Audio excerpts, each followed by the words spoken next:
Tenth class के maths की इस क्लास में हम लोग एनसीईआरटी का एग्जाम्पलर पढ़ रहे हैं।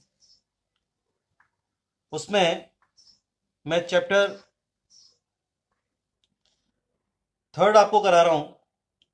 उस थर्ड चैप्टर में भी हमने एक्सरसाइज 3.3 के दो क्वेश्चन कर लिए। आज हम एक्सरसाइज 3.3 का क्वेश्चन नंबर थर्ड से स्टार्ट करेंगे। क्वेश्चन नंबर थर्ड में लिखा है for which values of a and b will the following pair of linear equations has infinitely many solution। Equation दी है आपको x plus 2y is equal to 1। इधर है a minus b into x plus a plus b into y is equal to a plus b minus 2। ये दो chemical equation है, ये दो लीनियर इक्वेशन है और इन दो लीनियर इक्वेशन से आपको ए और बी की वैल्यू फाइंड करनी है। कंडीशन है कि इनके इनफाइनाइटली मैनी सॉल्यूशन दिए हुए, ये equation infinite many solution condition में।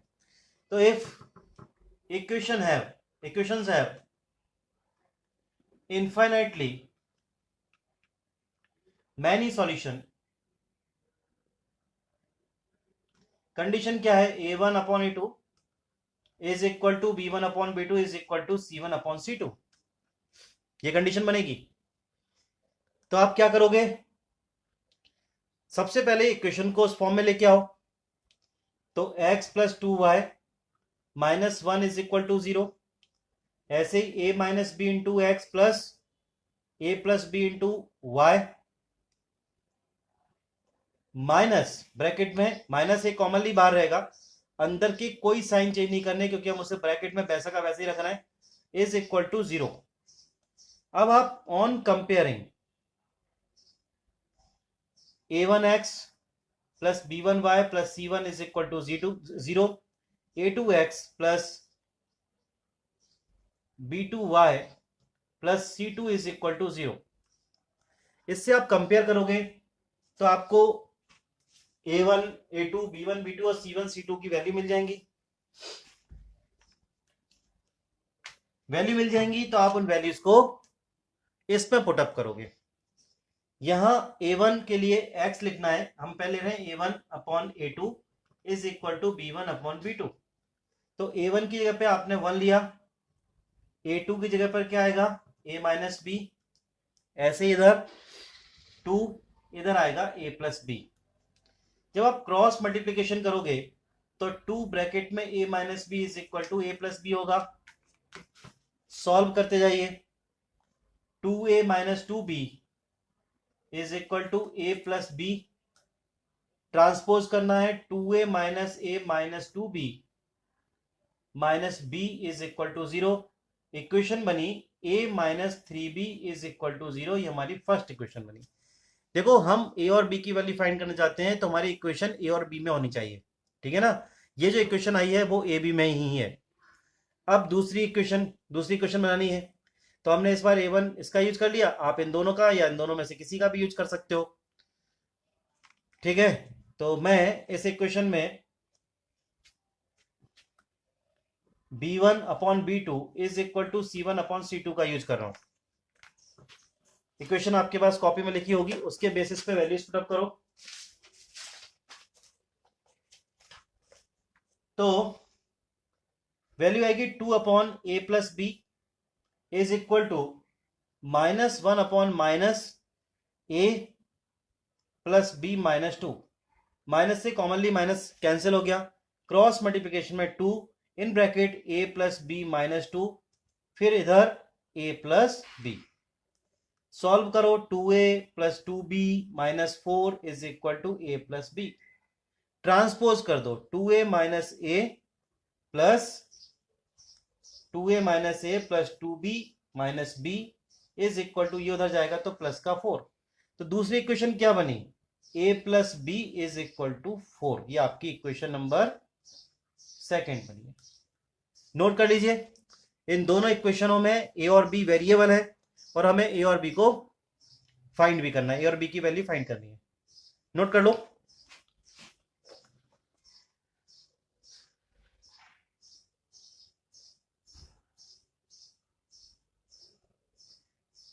सबको समझ में आ रहा है? जितने लोग अभी पढ़ रहे हैं क्लास में, 7 लोग मुझे दिखाई दे रहे हैं। किसी को डाउट हो तो पूछ सकता है कोई भी।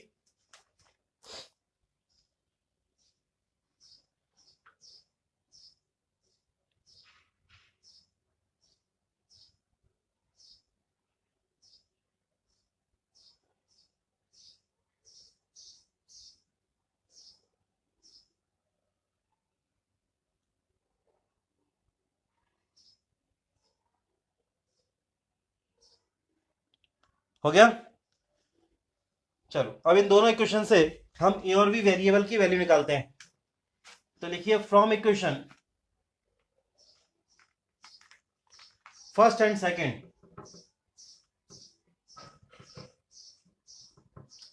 फर्स्ट इक्वेशन है a minus 3b is equal to 0।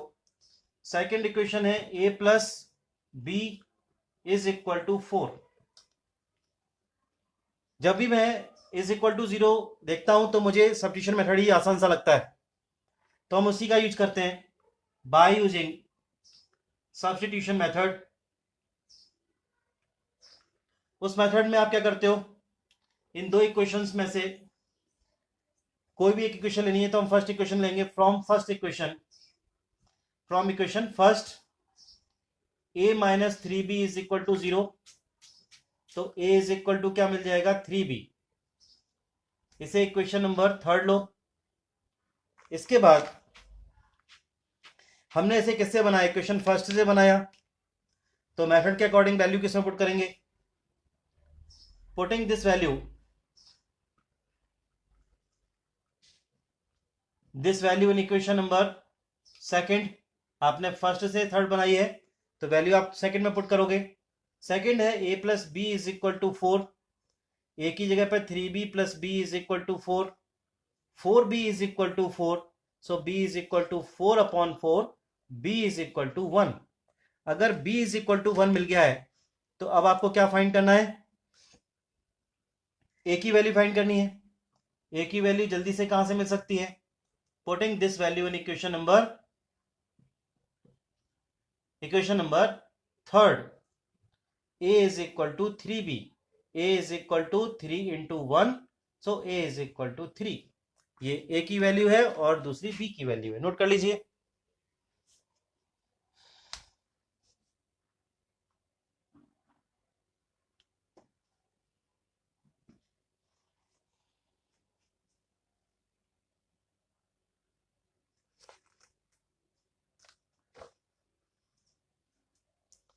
इस तरह से इस क्वेश्चन में दो बातें क्लियर हुई, दो क्वेश्चन मिक्स कर दिए गए। एक तो आपको कंडीशनल दिया कि ये इन्फिनिटी मैनी सॉल्यूशन का क्वेश्चन है, तो आपने A one upon A two is equal to B one upon B two is equal to C one upon C two किया। फिर उससे आपने दो इक्वेशन बनाई, इक्वेशन ए और बी में बनी। जब इक्वेशन बनी तो आपने उनको सॉल्व करके ए और बी की वैल्यू फाइंड की। ठीक है, अब नेक्स्ट क्वेश्चन पे चलते हैं। क्वेश्चन नंबर 4 के 5 पार्ट है।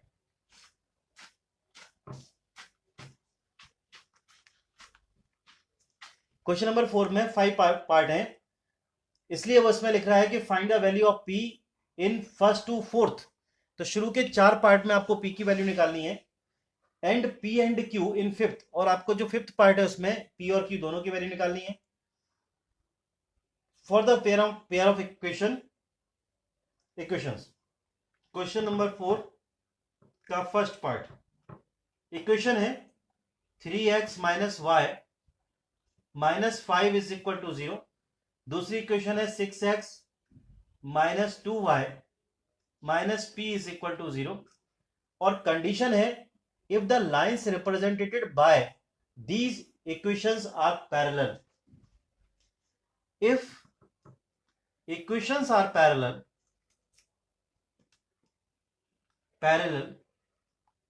तो पैरेलल होती है तो कंडीशन क्या आती है, नो सॉल्यूशन की।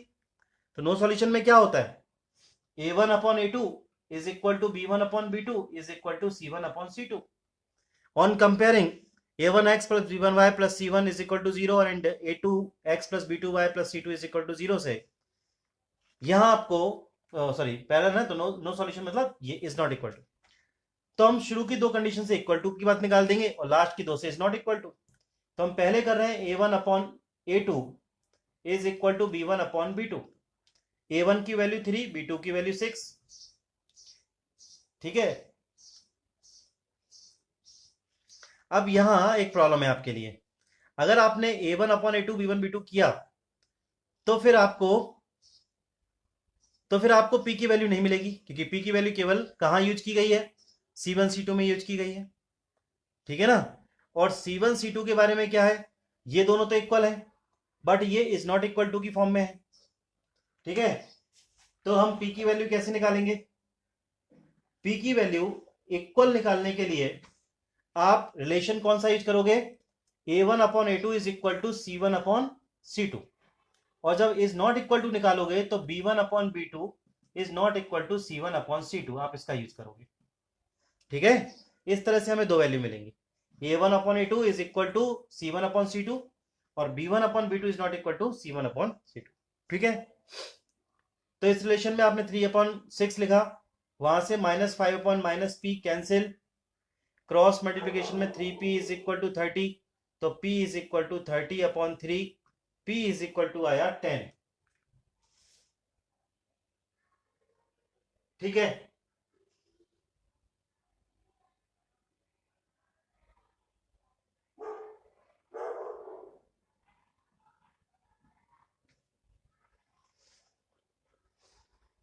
नहीं एक्चुअली क्या है, ये दोनों इक्वल टू की फॉर्म में है बट वो c1 c2 से इसके साथ में भी इज नॉट इक्वल टू में, इसके साथ में भी इज नॉट इक्वल टू में, तो आप इसमें इज इक्वल टू वैल्यू तो निकाल ही नहीं सकते, आप is not equal to value ही निकाल सकते हो।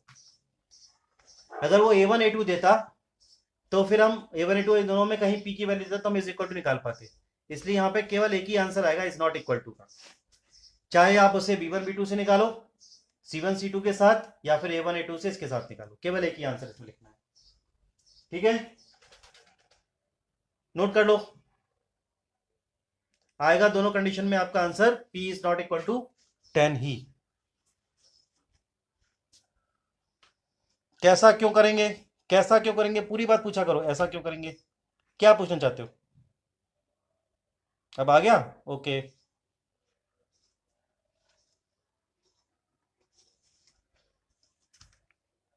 नेक्स्ट पार्ट है क्वेश्चन का,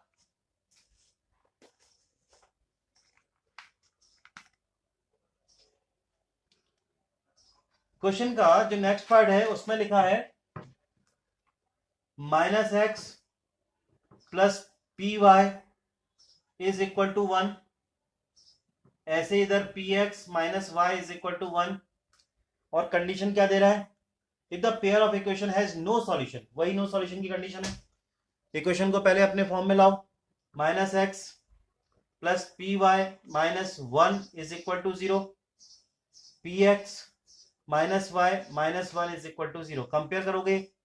अभी पहले आप लिखो कि if equations have no solution, अगर नो सॉल्यूशन में है तो क्या होगा, a1 upon a2 is equal to b1 upon b2 is not equal to c1 upon c2। तो फिर कंपेयरिंग करने पे ये -1 upon p is equal to p upon -1, cross multiplication में p square is equal to 1, फिर वही p square minus 1 is equal to 0, p square minus 1 square is equal to 0, p plus 1, p minus 1 is equal to 0। आप दोनों value निकालोगे, अभी हम is equal to पे काम कर रहे हैं, तो p plus 1 is equal to 0 से p इज इक्वल टू 1 आएगा, फिर p minus 1 is equal to 0 से p ये आएगा -1 और ये आएगा इज इक्वल टू 1। तो हमने इज इक्वल टू में p की दो वैल्यू निकाल दी, ये तो हुआ इज इक्वल टू की कंडीशन। अब क्या करना है, अब निकालना है इज नॉट इक्वल टू, उससे भी p की वैल्यू आएगी, तो यहां ले लो b1 upon b2 is not equal to c1 upon c2, कोई भी a1 a2 से भी ले सकते हैं, is not equal to c1 c2, लेकिन इज नॉट इक्वल टू वाली कंडीशन में c1 c2 आएगा ही। ठीक है ना। तो हम लोग क्या करेंगे, p upon -1 is not equal to -1 upon -1, minus minus cancel हो गया, क्रॉस मल्टीप्लीकेशन में p is not equal to -1, ये कंडीशन आएगी। ठीक है, नोट कर लीजिए इसको।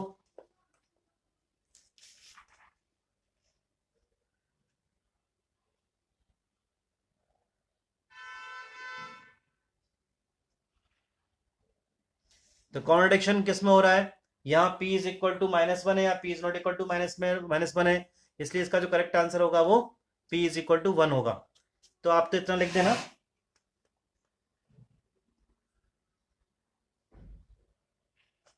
ठीक है, नोट हो गया। नेक्स्ट क्वेश्चन पे आते हैं।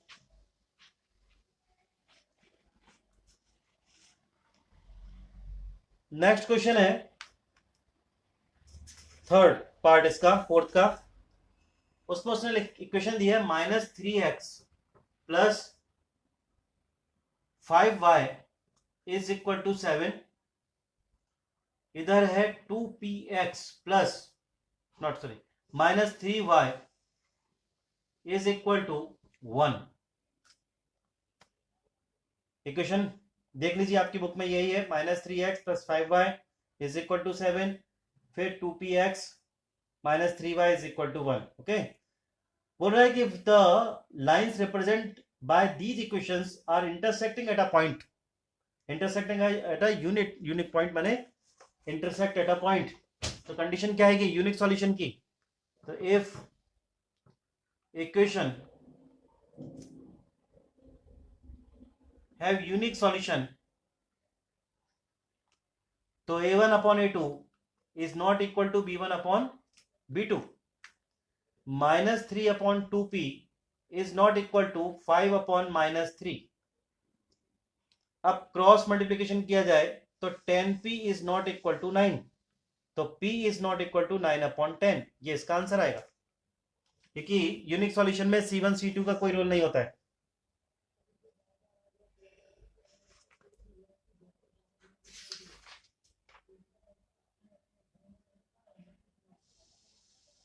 नोट कर लीजिए।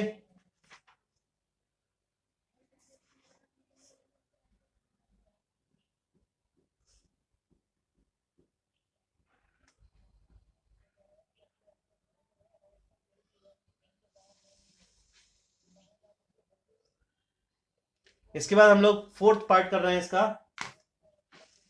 फोर्थ पार्ट में दो इक्वेशन दिए हैं और लिखा है if the pair of equation has unique solution, वो भी यूनिक सॉल्यूशन का है। तो 2x plus 3y minus 5 is equal to 0। ये बहुत इंपॉर्टेंट क्वेश्चंस बनते हैं, अक्सर इनमें से एग्जाम में पूछा जाता है, इसलिए इतने सारे क्वेश्चंस दिए हुए हैं इसमें। एनसीईआरटी एग्जाम्पलर में, एनसीईआरटी में केवल 2 क्वेश्चन थे, आपको याद होगा चैप्टर में, और एक आध एग्जाम्पल में कहीं होगा, लेकिन इसमें बहुत सारे क्वेश्चंस की प्रैक्टिस कराई गई है और एग्जाम में आते भी बहुत से क्वेश्चंस हैं। ये दो इक्वेशन है, 2x plus 3y minus 5 is equal to 0, px minus 6y minus 8 is equal to 0। Unique solution question है, कंडीशन है। तो if equation have unique solution, unique solution है तो a1 upon a2 is not equal to b1 upon b2, 2 upon p is not equal to 3 upon -6। Cross multiplication में 3p is equal to minus is not equal to -12, p is not equal to -12 upon 3, so p is not equal to -4। ये answer है, note करिए, जल्दी से note करिए, फिर इसके बाद मैं एक पार्ट और कराता हूं, इस क्वेश्चन को कंप्लीट करते हैं।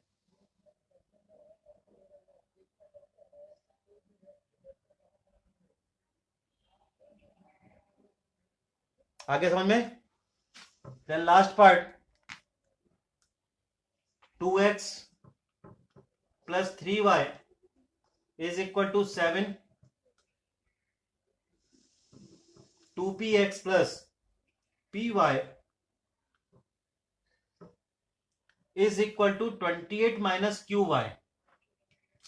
ठीक है ना। तो अभी जो दूसरी इक्वेशन है वो अपनी फॉर्म में नहीं है। 2x plus 3y minus 7 is equal to 0, first वाले को ऐसे लिख लो। दूसरी वाली के लिए आप 2px प्लस, देखिए क्या करोगे, py qy को भी इसके साथ में लेके आओ यहां पे, फिर माइनस 28 इज इक्वल टू 0, ये है qy। ठीक है,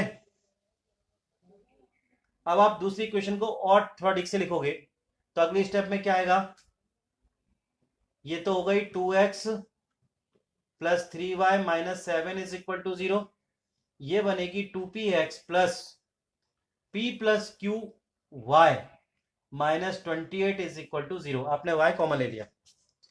unique solution, infinite many solution की बात है, तो if equations have infinite many solution, तो a1 upon a2 is equal to b1 upon b2 is equal to c1 upon c2। कोई भी, क्योंकि इक्वल टू की बात है, आप कैसे भी निकाल सकते हो। आप पहली कंडीशन से निकालो कि लास्ट वाली में तो यूज ही नहीं किया पी और क्यू का उसने। अच्छा, इसमें आपको क्यू की वैल्यू भी निकालनी है, ओके, बड़ा क्वेश्चन है। तो इसमें आप सबसे पहले क्या करो, दो इक्वेशन बनेंगे इसमें। आप a1 अपॉन a2 और b1 अपॉन b2 से देखो क्या होता है। 2 अपॉन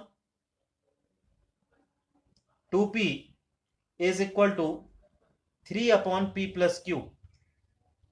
2 से 2 कैंसिल, क्रॉस मल्टीप्लीकेशन में p plus q is equal to 3p, transpose कर दो, उधर ले जाओ सबको, तो इक्वेशन क्या बनेगी, 3p minus p minus q is equal to 0, 2p minus q is equal to 0। इसे आप इक्वेशन नंबर 1 नाम दे दो। ठीक है, नोट करो इतना।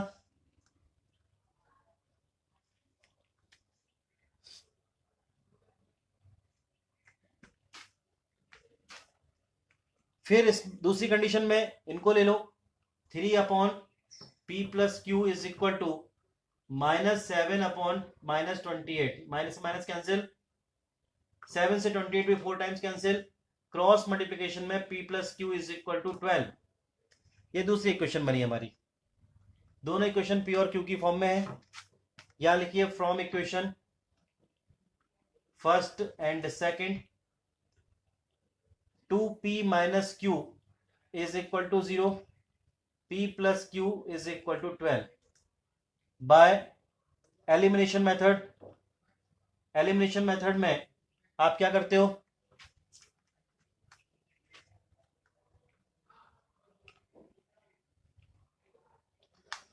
ये दोनों कैंसिल हो जाएंगे, 3p is equal to 12, addition से p is equal to 12 upon 3। बहुत से क्वेश्चन हम कर चुके हैं एलिमिनेशन पे। Putting this value in equation second, first में से किसी में रख दो, सेकेंड लिख दिया मैंने, तो p plus q is equal to 12, 4 plus q is equal to 12, q is equal to 12 minus 4, so q is equal to 8। ये p और q की वैल्यू आ गई। इस तरह से हमने आज क्वेश्चन नंबर 4 के सारे पार्ट पूरे कर लिए। कल हम इसका क्वेश्चन नंबर 5 स्टार्ट करेंगे। नोट कर लीजिए, मैं अक्सर बोलता रहता हूं कि जो भी डाउट है वो पूछते रहा करो। क्या बेटा, किसमें पूछ रहा है आदि, 7 अपॉन व्हाट, क्या 7 अपॉन व्हाट, 28, क्या पूछना चाहते हो आदि, फिर से पूछो।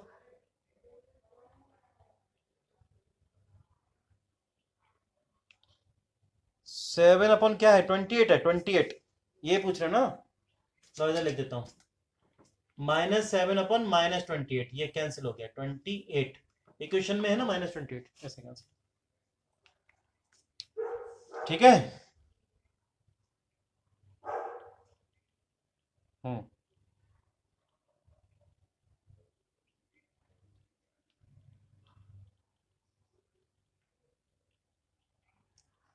हो गया कंप्लीट, क्या भी लिख रहे हो, चलो लिख लेना वीडियो से देख के, ठीक है। और वीडियो देख लिया करो भाई, थोड़ा रिवीजन होता रहेगा, ओके।